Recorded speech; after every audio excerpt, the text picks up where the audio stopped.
Big news! Facebook just released new guidelines for music and live streams and recorded videos. So here's the deal. Have you ever had a live stream just get taken down midstream and you're like, where'd that go? Or maybe it was muted on the playback with zero information about why or what to do to dispute it. Yeah, that is the big problem with Facebook's copyrighted music automated system. So whether it's happened to you before or you're wanting to play music in your live streams going forward and you just want to verify the rules around it, that is what you'll learn in this video. Number one, what the issue is exactly. Number two, what are the new guidelines for music in your live streams or videos? Number three, there are two options for getting access to music to use in your videos so that you won't have to follow any of these guidelines. And number four, not only are they finally giving you more information about what's okay and what's not okay, they're also improving their own notification system to help give you a little warning instead of just killing your stream without notice, which has been how it's worked in the past. So I'll walk you through what they're doing instead going forward. Are you ready to dig in? Let's do it. We have got a lot to cover, and I'm going to go through it as quickly as possible. But first, if you're new around here, do type new in the comments. I would love to meet you. And if you are new, then you don't know me yet. Hi, I'm Larry Petrucci from Live Streaming Pros, where I help you create professional live videos and videos that are uniquely you. So here's the problem with music and videos and live streaming. What you're trying to play is actually copyrighted music. Someone owns the license for that music, and in order for you to be able to use it and play it, essentially you're distributing that music at that point. So you would need to pay for the license to do that. Now, before you go get frustrated on me, there are alternative solutions. So just bear with me for a few minutes to get through all of these confusing details. Deal? Cool. All right, so the normal guideline for music and live streams is that you can't just play copyrighted music, whatever you feel like it, period. You would be shut down midstream or the playback would be muted with no way to dispute it. Facebook has this automated system that detects music and then it acts without human involvement. However, now, as of May 2020, Facebook has brand new guidelines for music in live streams. These guidelines apply to both Instagram and Facebook, by the way.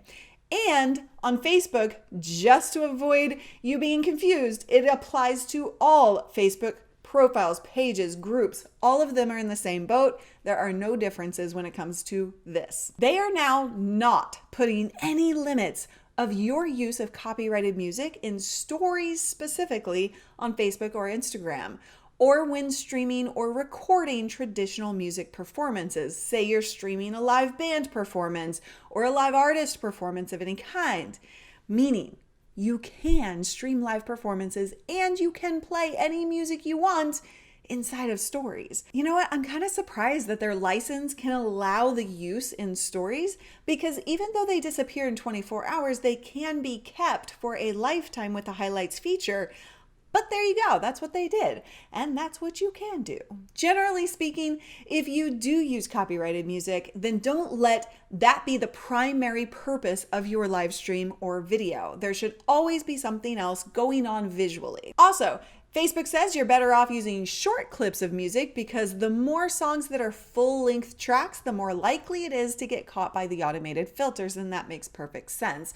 But here's the thing. Facebook is going to do what Facebook is going to do, and they're still being very closed mouth in terms of what exactly a short clip is. Does it go along with fair use? Is it 3 seconds? Is it 30 seconds? If a story becomes a highlight, is it no longer under the story protection?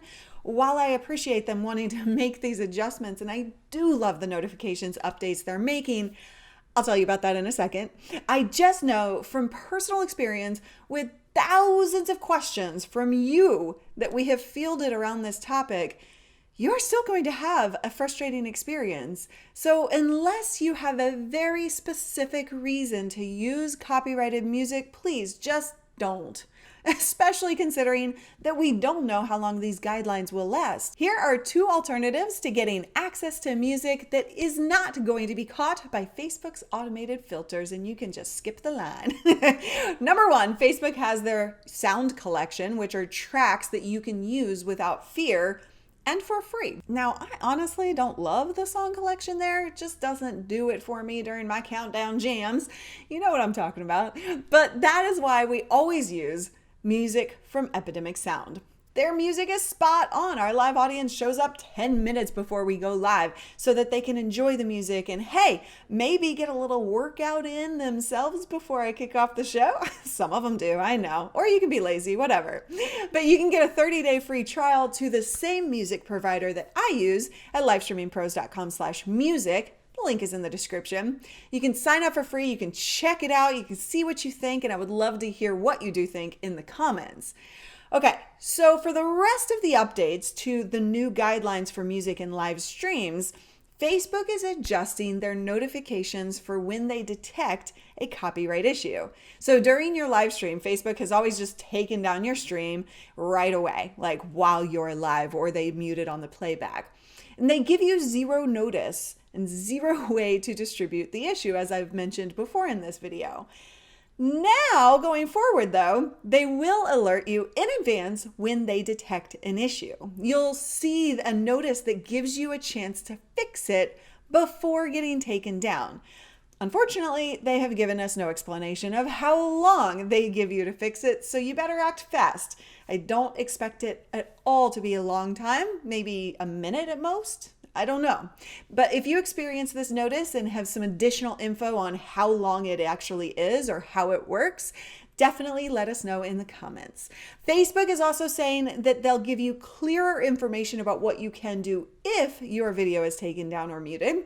Again, there's no indication of what that guidance looks like, but hopefully they'll allow you to actually submit a dispute now. That would be nice.